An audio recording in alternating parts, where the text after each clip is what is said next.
Hello, everyone, and thank you for joining us this evening for week 4 of the RISE Institute and Rugby Research and Injury Prevention Group 2026 Analytics Series. My name is Erin Zhang, and I'm a rising junior at Horace Mann School in New York City, and I will be chairing the Analytics Series tonight. Our first intern to present is Siddhant, and he will be presenting on the basics of randomization in clinical trials. Siddhant, when you're ready, could you please introduce yourself and share your screen? All right. Good evening, everyone. My name is Siddhant Parchuri, and today I'll be presenting on basics of randomization in clinical trials. So, randomization is one of the defining characteristics of randomized controlled trials, or RCTs, and it's one of the main reasons RCTs are considered the highest level of evidence for evaluating medical interventions. Understanding how randomization works helps us interpret research more critically and determines how confident we uh, we are in a study's findings. In this presentation, I'll first define what an RCT is, then explain what randomization is. So before discussing randomization, it's important to understand what a randomized controlled trial is, or RCT is. A clinical trial is a research study conducted in human participants to evaluate the safety or effectiveness of a medical intervention. And an intervention is anything researchers are testing to improve health outcomes, depending on the study. This could be a medication, a surgical procedure, or an injury prevention strategy. An RCT compares at least two groups, typically an intervention group and a control group. The control group serves as the comparison group and may receive standard care, placebo, or another established treatment. Researchers then compare outcomes between the groups under controlled conditions. What makes an RCT unique is that many participants are designed to these or assigned to these groups randomly, which is what we'll discuss next. Randomization is the process of assigning participants to study groups by chance rather than by choice. According to Lenzen and his colleagues, each participant has a known but usually equal probability of being assigned to any treatment group, and the assignment cannot be predicted by the participant, clinician, or researcher. This unpredictability is essential because it prevents anyone from influencing who receives a particular treatment. The goal of randomization is to create treatment groups that are as similar as possible before the intervention begins. If the groups are comfortable at baseline, or if the groups are comparable at baseline, then any differences observed after treatment are much more likely to reflect the effect of the intervention rather than the differences between the participants themselves. Randomization is important because it minimizes bias and strengthens the validity of a clinical trial. One type of bias it prevents is selection bias, which occurs when the assignment of participants is influenced either intentionally or unintentionally by researchers, clinicians, or even the patients themselves. Randomization also balances confounding variables between groups. A confounder is a factor that is associated with both the treatment and the outcome and can distort the true effect of an intervention. In sports medicine, examples include age, injury severity, and training level. One of the greatest strengths of randomization is that it helps balance both known and unknown confounders. This is something that observational studies cannot fully achieve, and it's one of the reasons RCTs provide the strongest evidence for determining whether an intervention actually causes a difference in outcomes. There are several methods of randomization, and each was developed to address a different kind of challenge in clinical research. Simple randomization is the easiest to understand. Each participant is assigned independently by chance, much like flipping a coin. While this works in larger studies, smaller trials may end up with an unequal group size and simply by chance. To address this issue, researchers use block randomization. Participants are randomized in small blocks so that treatment groups remain balanced in size throughout enrollment. A third method is randomization. Before participants are randomized, they are grouped according to important characteristics such as sex, age, or injury severity, and then randomized within each group. This ensures that those important characteristics remain balanced between treatment groups. The choice of randomization method ultimately depends on the study's design, sample size, and research question. Once a randomization sequence has been created, it's equally important to protect it. Allocation concealment means that the next treatment assignment is hidden from the person enrolling participants until the moment of randomization. This prevents investigators from predicting future assignments and influencing who enters a particular group. Today, centralized computerized randomization systems are considered the preferred method because they prevent manipulation and maintain the integrity of the randomization process. Older methods such as sealed envelopes can be effective when implemented correctly, but are generally more vulnerable than computers to errors or tampering. Allocation concealment and blinding are related concepts, but they're not the same. Allocation concealment occurs before participants are assigned to a treatment group. Its purpose is to protect the randomization process and prevent selection bias during enrollment. Blinding, however, occurs after randomization. It keeps participants, healthcare providers, or outcome assessors unaware of which treatment each participant received. This helps reduce performance bias and assessment bias during the trial. Although these methods occur at different stages, both are essential safeguards that improve the quality and credibility of randomized controlled trials. Randomization is particularly important in sports medicine because many studies involve relatively small sample sizes. With fewer participants, there is a greater chance that important characteristics like sex, sport, competitive level, or injury severity may become unevenly distributed between treatment groups. For this reason, sports medicine researchers often use stratified randomization to improve balance across key variables. By creating more comparable groups at baseline, researchers can be more confident that any differences in recovery or performance are truly due to the intervention rather than differences between athletes in the groups. In summary, randomization is the foundation of a well-designed randomized controlled trial, or RCT. By assigning participants to groups by chance, it minimizes selection bias, balances confounding variables, and creates comparable groups before treatment begins. Different randomization methods, such as simple block and stratified randomization, are used depending on the study design, while allocation concealment protects the integrity of the randomization process. As clinicians and researchers, understanding these principles allows us to critically evaluate the quality of evidence and make more informed decisions when applying research to patient care. These are my references. Thank you.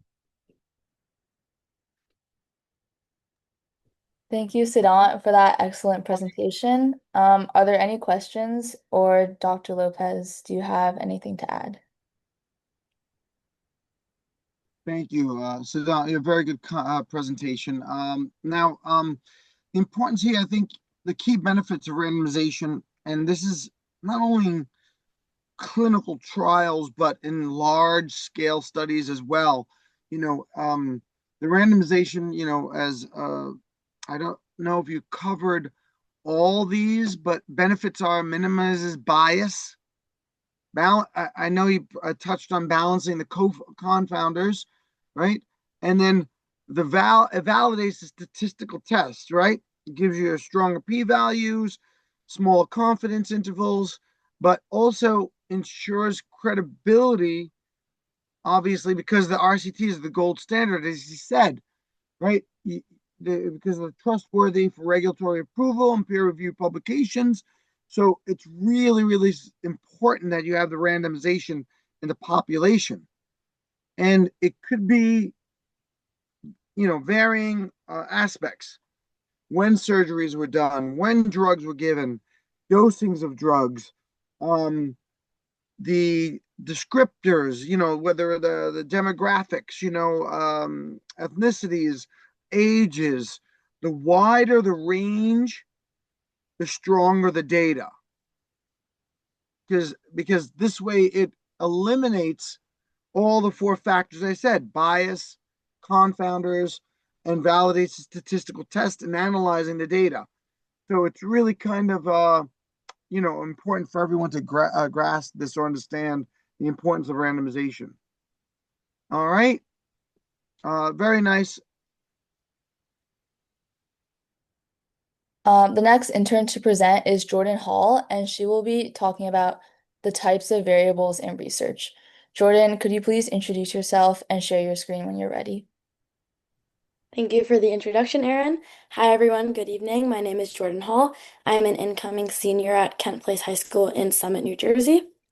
And today I'm presenting on the types of variables in research.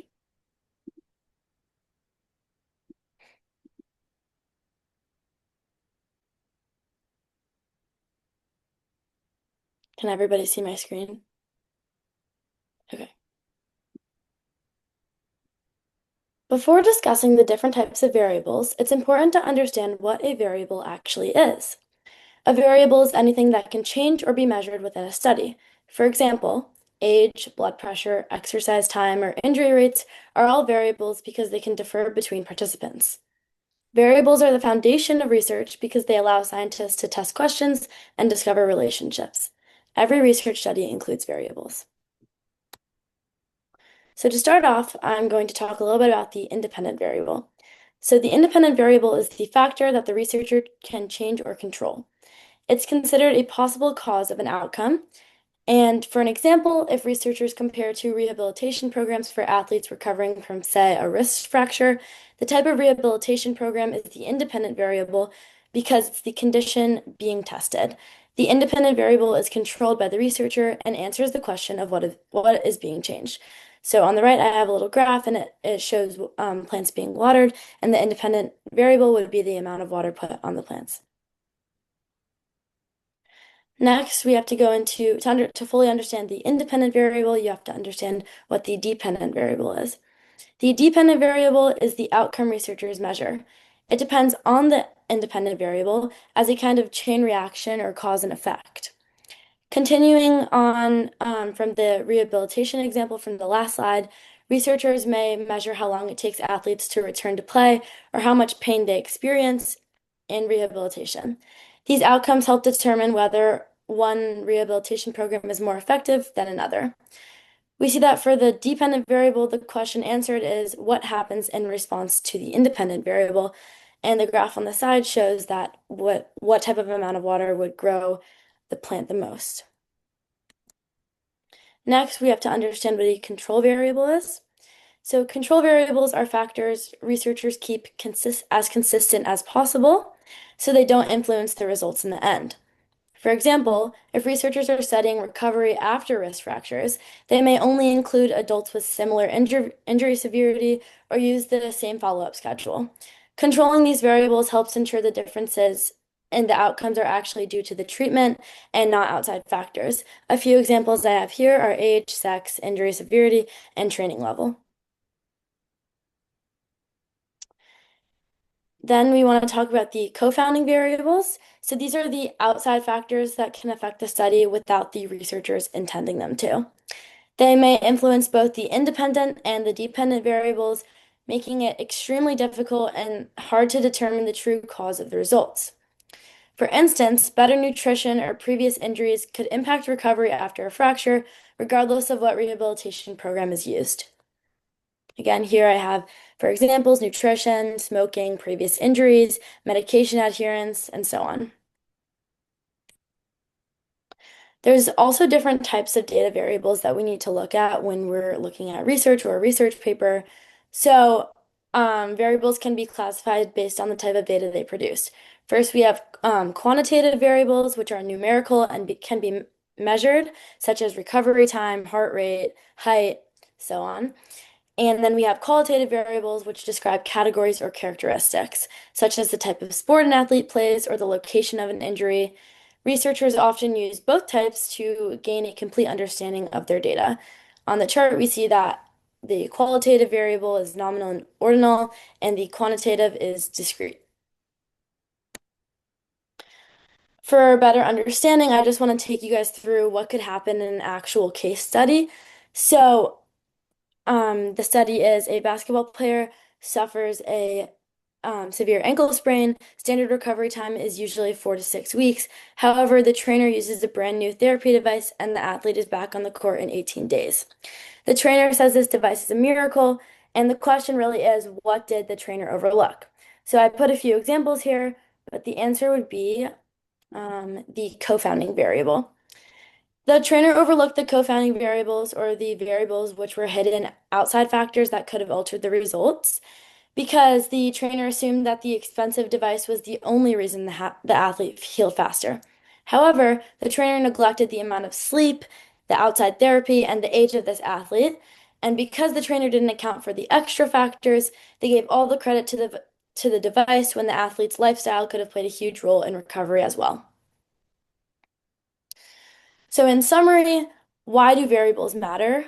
Well, understanding variables is essential because they form the basis of every research study. Correctly identifying the independent, dependent, control, and confounding variables allows researchers to design stronger studies and draw more reliable conclusions. Whether studying sports injuries, new medications, or rehabilitation techniques, careful use of variables help ensure research findings are accurate and meaningful and with no bias. If you want to take a further look into my research, these are my references, and I'm open to any questions or comments. Thank you, Jordan, for your incredible presentation. Are there any questions, or Dr. Lopez, do you have anything to add? Yes, thank you so much. Good job there, Jordan. I think, as we were talking about the variables, I think what we need to also understand is that we can use these variables to find out their influences or their effect on other variables. So obviously, maybe tackling, on concussions or, lower extremity injuries and, varying factors, maybe running or jogging or walking, so there are variables upon variables that you can analyze things and you can use a variable influence upon other data points. And that's what I was just trying to get to here with that. But again, great topic. There's so much we can go into about it. Obviously, we looked at some of the covariables or variates that we saw when we were looking at the different models to influence things, etc. Okay? Our last presenter tonight will be Angelica, and she will be presenting on correlation versus causation. Angelica, when you're ready, may you please introduce yourself and share your screen? Hi, everyone. I apologize for the technical difficulties. My name is Angelica. I'm a senior majoring in health science. I go to Stony Brook University, and I'll be presenting on correlation versus causation. So to start, think about Gatorade. Many elite athletes drink Gatorade, and many of these athletes also perform at a very high level. But does that necessarily mean that drinking Gatorade is the reason that they're successful in their sport? That's the question we'll answer by looking at the difference between correlation versus causation today. So first, what is correlation? Correlation basically means that two variables have a relationship or tend to change together. It doesn't tell us that one variable causes the other. So for example, we could take a look at the scatter plot on the right, and you could see an upward trend, meaning that one variable increases and the other also tends to increase as well. And this is an example of a positive correlation. In our example specifically, athletes who drink Gatorade often perform well. The scatter plot suggests that there's a relationship between the two variables, but it doesn't necessarily explain why the relationship exists. So other factors can also be influencing athletic performance as well. Next, what is causation? Causation means that one variable directly causes a change in another. So unlike correlation, proving causation requires actual scientific testing. On the right, you can see a flowchart I created, shows a simple example of how researchers would test this. So athletes are randomly assigned to either drink Gatorade or water. Both groups would complete the same exact workout under the same conditions, and then the researcher could compare their performance. By controlling everything except the drink, researchers can determine whether Gatorade itself had an effect on performance rather than another variable.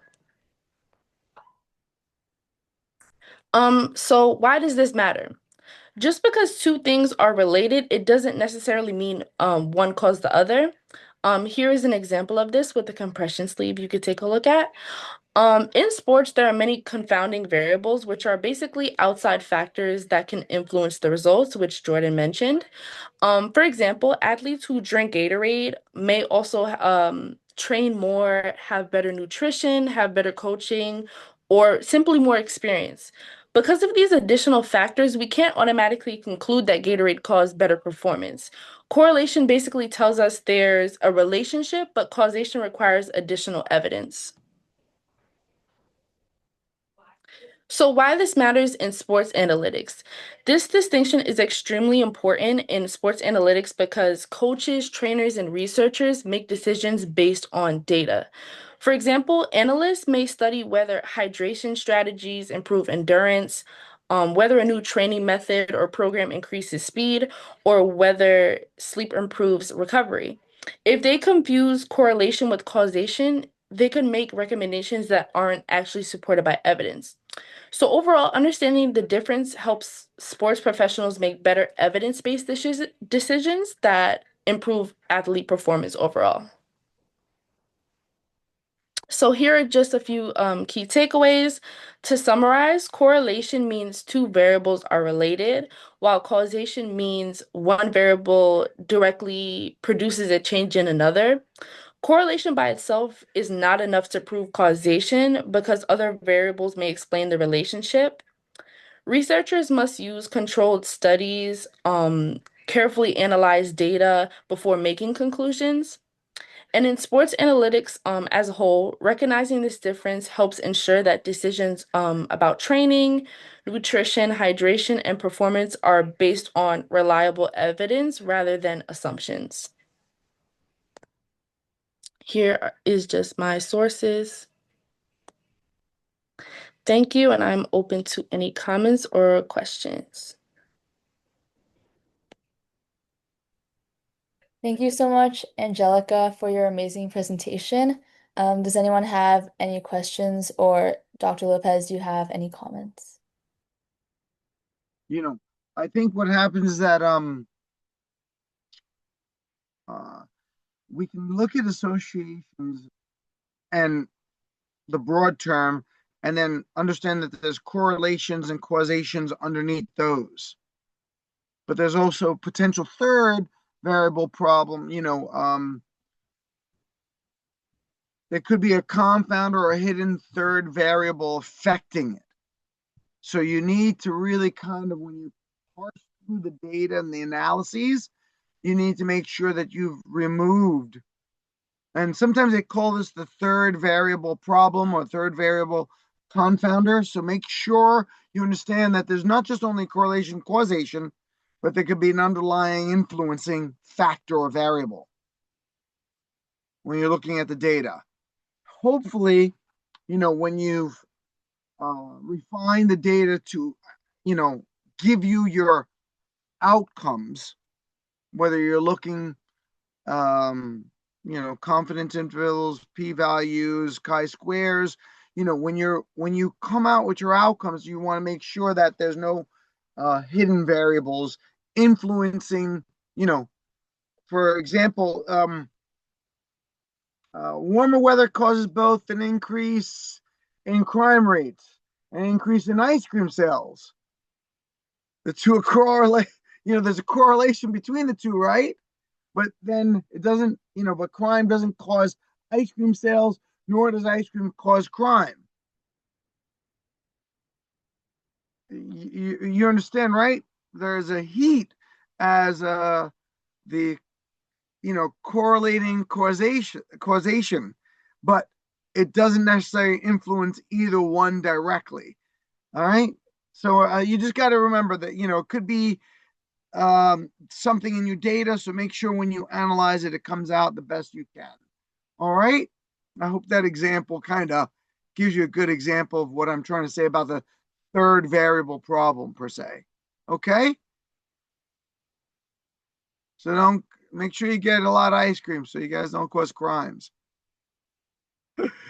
All right. Any questions on that?